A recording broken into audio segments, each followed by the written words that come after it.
Are you a student in need of financial assistance for your education?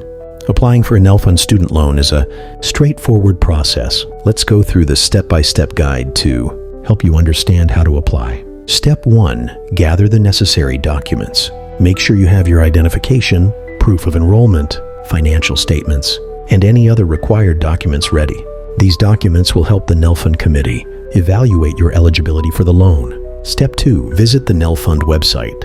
Head over to their official website and navigate to the student loan section.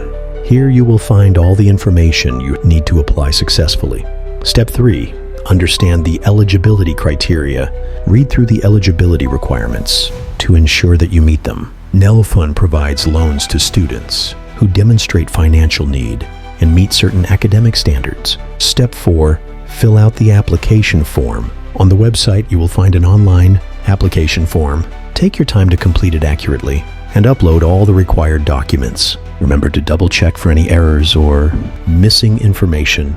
Step 5. Submit your application. Once you have filled out the form and attached all the necessary documents, submit your application. Keep a copy for your records. Step 6. Wait for a decision.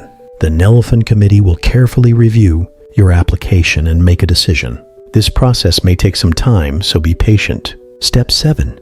Receive the loan decision. Once the committee has reviewed your application, you will be notified of their decision. If approved, you will receive information on the loan amount, repayment terms, and other relevant details. By following this step-by-step guide, you are well on your way to applying for a Nelfund student loan. Remember to be thorough with your application and provide all the required documents. Good luck on your educational journey.